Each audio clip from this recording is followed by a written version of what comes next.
All right, if our speakers would come on up, have a seat. You, Jeff Stewart, Lyle, Blackburn, Nick Redfern, George Jones, Danger Allen Jones, Ken Gerhard. No, it was Gerhard. Ken Gerhard. Okay, guys, when we do the question and answers, if you could please just keep it to questions, and we're going to try and fit in as many questions as we can in 30 minutes. Speakers, if you would please, when you get the microphone, repeat the question so that everybody can hear. Ouch. It's right in my mouth. All right. First question. First question is, which one is Ken and which one is Lyle? That should have been a trivia question. Anyone have a question for one of these guys? Don't be shy now. Have you ever found anything you thought might be Bigfoot scat, and any ideas about it, how it differs from other animals?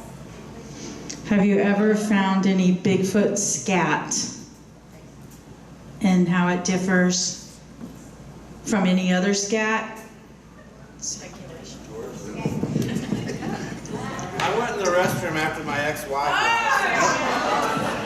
It would be really hard to determine, especially in the South, because we have so many hogs running around, and you would figure that their scat would look more like human scat, but hogs, depending on what they're eating on, would be eating on the exact same things that Bigfoot would be eating on, since they're both omnivores.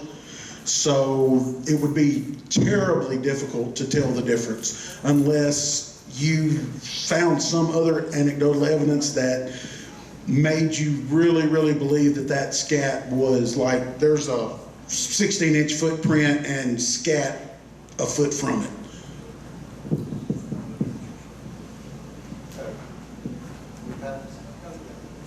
Pass it on down. I just got one thing to say. I'll say it quickly. Unless Lyle, someone else wants to get out on the way. Sorry, Lyle. I've never found any scat. Never. I'm just going to add this on the end of my thing that I said about Bigfoot habituation earlier, because I have occasionally I'm contacted by people that say they have a family of 12 Sasquatches on their property. I always challenge them to send me some scat. If you got 12 animals that weigh 800 pounds on your property, you're going to find some beep. 800-pound food. Yeah, so, but no one's taken me up on that offer. Anyone else? That's pretty good. Drop it. Just drop it. What happened to it? That's about as good as you can get. Okay, we'll bring it back over here. Nick, do you have anything to say about Bigfoot poop? I guess I kind of stay away from it. That's about the best I can say. I'll walk it down and then we'll send the mic back. Daniel? I think if anyone could come up with some, it would really be helpful to examine, to understand maybe diet and see whatever that particular specimen has been able to get a hold of to get by, because Ken made a good point. If you have these massive hulking creatures and you think about whatever, if this is all biological and they have to eat and they have to sustain themselves and they're get enough energy to last the day or however long, that's probably a lot of food, a lot of calories. That's probably a lot of scat, and I think that if someone can manage to get a hold of some and examine it, you have ideas of studying coprolite, which is like fossilized scat in feces, and that gives us an idea about ancient life. And if we could find either that or organic, fresh scat, like we would if we were looking at scat and sign, that would probably lend a lot of opportunity by way of wildlife biologists to really examine whatever they're trying to eat. I've never come across any. If I did, what do I even know? You can get DNA from scat. But it might have DNA from the other things it would have eaten too.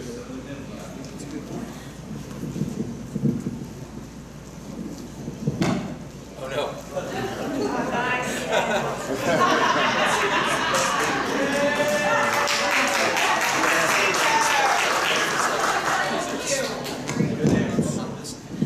I would just like to point out that after the show, we're taking to get up a fund to buy Daniel a cool hat.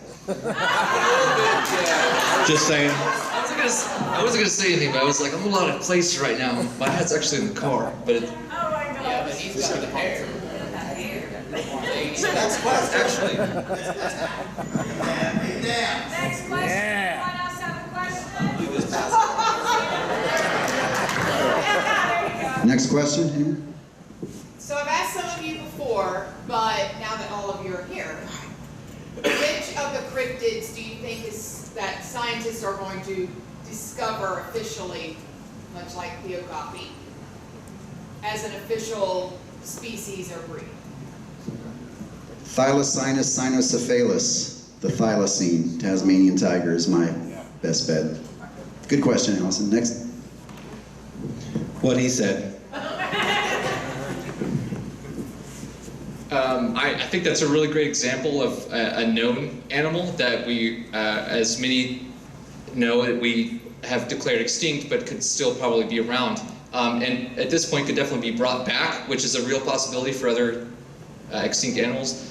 I think, there's a lot of conjecture about big cats, and I know Jeff has talked a lot about these ideas as well, especially here in Texas, but I think that could lend us an opportunity to find out about hybridization and the possibility of just what we can understand genetically that isn't being engineered in a lab.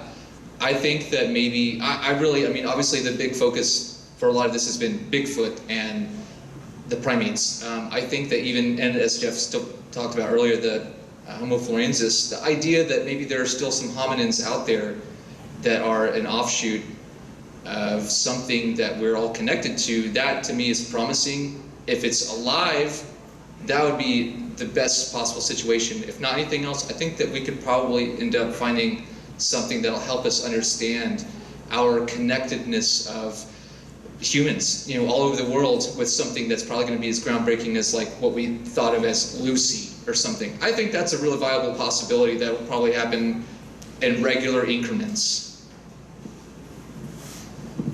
Well, kind of on that same sort of angle, anybody heard of megalania?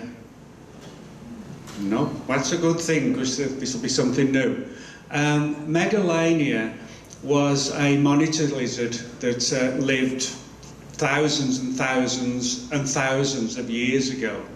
And imagine something like a Komodo dragon, if you ever seen a picture of one of those, but perhaps 3 to 4 times in length. This would be a gigantic creature.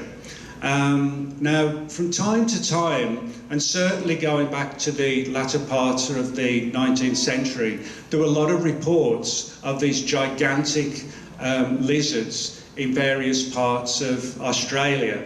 A lot of people think Australia is covered in desert.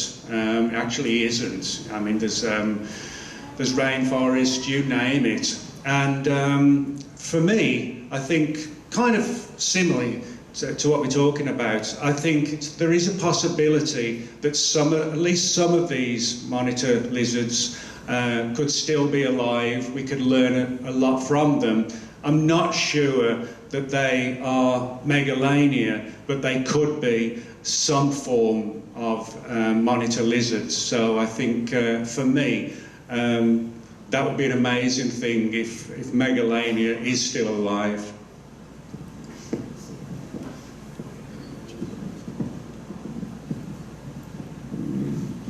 I mean, I think that science at this point will be happy to recognize any cryptid if it's brought forth, if there's a body or some other better proof, because, most of this is by far become pop culture to most scientists that are doing other kinds of work. They see Bigfoot as just something that's on commercials and other things. So, the mainstream science, and you can understand why they're not going to participate in this, because there's been so much, conjecture and pop culturization of, the Jersey Devil and Mothman and all this other stuff. They'll be happy to recognize it, though, if Jeff brings one in and says, here you go, Well, now they're like, oh, okay, and you know, they're going to shove all of us out of the way and say, oh, you know, now we've recognized this. So they'll be fine and open to it if you can present them more solid evidence of which then they can type specify, and then boom, there it is. And people say, well, what happens if they prove Bigfoot? I mean, are you guys, what are you going to do then? I'm going to be like, that's great, because they're going to say, wow, those guys were onto something. I got to buy all their books. Because, you know, the Loch Ness Monster, the Chupacabra, any of these then becomes, wow, you know, what else is there out there now that we've proved one? So just because you prove one doesn't sort of, you know, for the mystery, then the veil comes off that particular cryptid, but it still then really provides credence that there is something to all these other sightings and anecdotal stories and scant evidence that's been found, because where there's one that's proven, there could be another. To me, the next big discovery, I think, is going to be something like orang pendak. The jungles are still thick. There's a lot of eyewitness sightings, and we're not talking about necessarily a really human-like animal. We're talking about something that's more on the scale of an ape, like an orangutan or something like that. So I think it would be something along the lines of orang pendak in that region of the world. And here, say, in North America, it's going to be the Black Panther. I think that sooner or later, somebody is going to put a Black Panther on the ground that's, you know, crossing the pipeline where they're deer hunting, or that is going to cross the highway and get run over. Sooner or later, there's going to be one brought in, and it's going to be proven that maybe it is just an overgrown house cat. I mean, I've seen a few in my lifetime. I have even shot what was considered one back in the early 90s, late 80s, and we're not talking about a 200-pound cougar here. We're talking about a 30 or 40 pound, basically feral domestic cat. Next question? Yes, sir. Well, if it hadn't got to him, my question would have been kind of a surprise. But I was going to ask your opinion, or any of you, on the Black Panther. Because me and my wife have both seen one, and this cat wasn't 40 pounds. It wasn't in Texas, it was in Mississippi. But There are a lot of answers that can go back as far as back in the 50s, 60s, 70s. You could own anything you wanted to own in the United States. There were no laws on owning big cats. So there were a lot of people that owned jaguars, African leopards, and then all of a sudden they made laws that made it illegal to own such animals. You had to get permits, you had to have the proper cages, you got the government involved. So what did people do?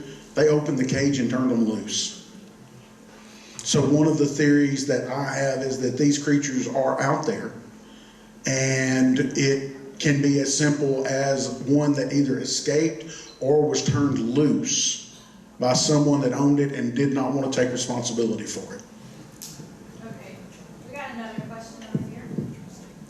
Okay, so my question is, has there ever been like anything that looked like the remains of a Loch Ness monster that pushed up upon like shores, kind of like how sometimes how like whales, sometimes like dead whales end up on beaches, the same thing with like a Loch Ness monster. Has anything like that ever been seen before? Well, there have been carcasses found on beaches, and these would come from the ocean typically, as opposed to a mostly landlocked lake. Ken may know, or Nick may know offhand, but certainly there's been some cases where some skeletal cartilage remains such of some big thing that came out of the ocean that's in a state where it's very hard to identify. But generally there's never been anything that's absolutely been proven that it was a sea monster or however you want to term it. But in the terms of lake monsters, that's an interesting question. Has there been any things to wash up on the shore of Lake Champlain? Or I can't think of any carcass like that. You know what I'm saying? That photo from Japan. You're up to Nick first, because he might have an answer, and pass it down here, and I'll give you a couple of titillate. Think you can skip it?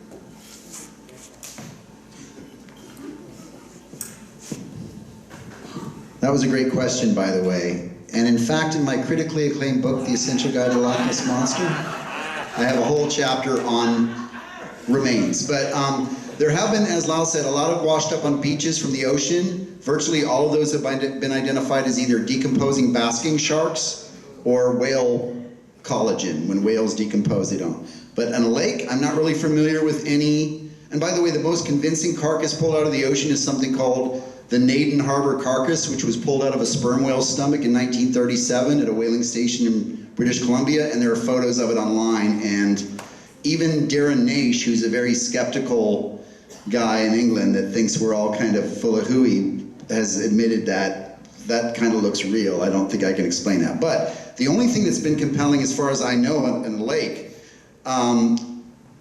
on the shore of Lake Manipogo, if you guys know where Manitoba is, in the middle of Canada, there was a whalebone found, an old petrified whalebone on the shore of this lake in Manitoba, which, it's not anywhere close to the ocean or Hudson Bay or anything like that. And it was kind of the impetus for a lake monster investigation. They have something called Manipogo in Manitoba that they searched for. So that's weird, that they found a whalebone that far inland on the shore of a lake that wasn't fossilized, it was just old. But our colleague John Kirk pointed out to me that that area of Canada was actually settled by a lot of Scandinavian and Icelandic and Danish people that might have brought a whalebone with them. So that was actually a pretty good answer. But no, that's a great question. I don't know of any lake monster remains that have washed up on beaches, that so far at least. Next question here, Glenn. We can do ghosty questions and UFO questions too. What purpose do you think the mid-tarsal break serves? What purpose do you think the mid-tarsal break serves? Yes, no? I'll just mention, because of people who I've talked to, Dr. Jeff Meldrum looks a lot into foot morphology of hominids and other primates that might have something similar to what that whole mid-tarsal break could offer for a bipedal animal. And I would refer to maybe what his input is on that, and I'll pass it on. I would think it's because of the terrain. They're barefooted in rugged terrain, so therefore different than what we require, in our terrain. So it's just a trait that helps them navigate their own territory would be the purpose, which I would think would be almost, nature doesn't do things just randomly. So anything that's the hair color or anything else is typically designed for the purpose of survival. And if that trait has developed and gotten more prominent over the years, it's because it's working, and therefore anything like mid-tarsal break is just for that purpose of literally survival, which everything comes down to.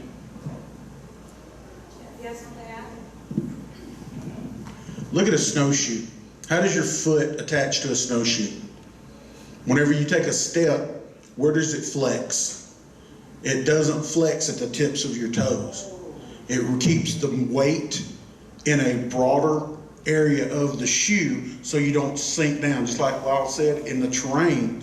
Therefore, those big feet serve just like a snowshoe does. So when they're walking on soft mud, different types of terrain, it keeps the weight in a broader area spread out so they don't sink down. It's like you said, Mother Nature doesn't do anything by random happenstance. It is by design. All right, we got time for one more question. Oh my goodness. demonstrations. If we can make it quick, we'll get left to y'all. As you start. Do you think Bigfoot migrate, and maybe how far? Question is, do we think Bigfoot migrate, and if so, how far? That comes up quite a bit. I think migration, or the word migrate, is a little too fancy for that, perhaps. But like any large animal like that, it's going to have a pretty wide range and could very well move around, and would naturally move around just based on what the requirements are. Food. If an area goes dry, they're going to move to an area with moisture. If too many people start developing in an area, or they put in a new housing development, they're going to move. And when you look at patterns of sightings up and down rivers and waterways and any other line you want to look, you will see sort of a pattern of sightings all up and down. And it doesn't necessarily mean that there's Bigfoots everywhere. It means that they're moving around just like any other wide-ranging, apex predator or whatever. So I think it's not so much a migration where once a year they come to visit the lovely shores of Galveston and then travel northward for the fall in the Carolinas or whatever. I don't think that, because if there was too many patterns like that, they would just stand out and you would be able to easily track these movements, and they would be exposed, when instead they're trying to remain elusive, and therefore you don't have a lot of major patterns. Anyone else want to expand? He always follows the creeks. That was one of the first things we learned.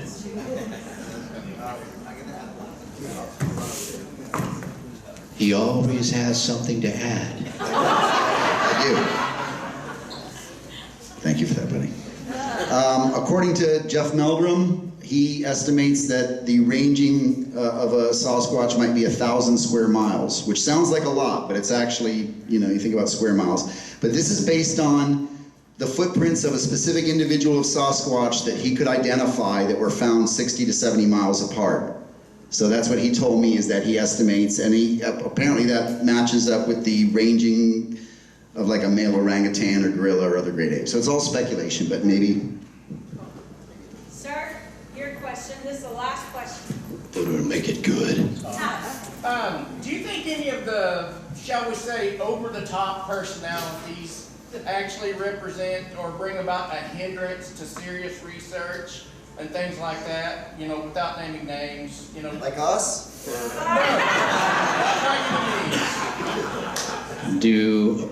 Do boisterous personalities hinder the rational research of such creatures? Like the audacity of Lyle Blackburn to wear a black hat. I saw on Twitter once that that's the most unscientific thing ever, and this will destroy Bigfoot research. I kid you not. I mean, I'm like, dude, it's Bigfoot. It don't matter who discovers what. Ain't nobody gonna care what they're wearing. I don't know. How do you answer that? There's a lot of personalities with anything that's ever that people do. There's boisterous people, and there's people that people are going to put their trust in, and there's people that are quiet and trustworthy, and you just don't know. But whether they hinder, I think the answer to that is that yes, there's a lot of television shows that feature these characters that talk about these cryptids, and there's Sasquatch everywhere.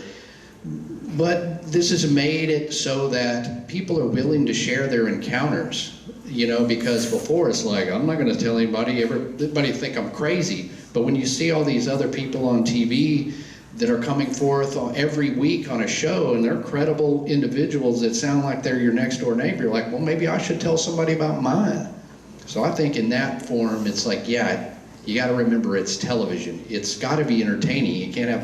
We can't just sit in the woods listening to the crickets night after night when nothing happens. Well, your show's canceled. So there's got to be some draw and appeal, and sometimes there's a team that has has one of those characters. So they kind of help because they bring up the conversation.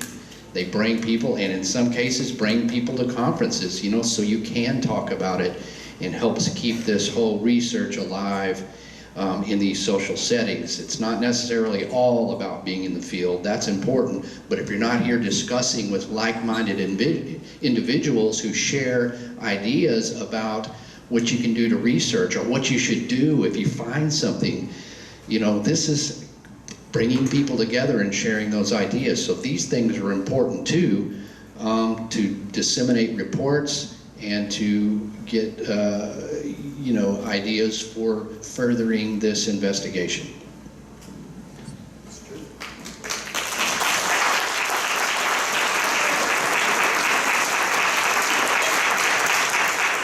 Thank you. And I'd like to shout out here to our awesome MC, Ann Walls, for being here all day and making this, and of course Russell and Michelle Miller for putting this together, wherever they are, and everybody else. We really appreciate you guys, mostly for coming out and supporting this.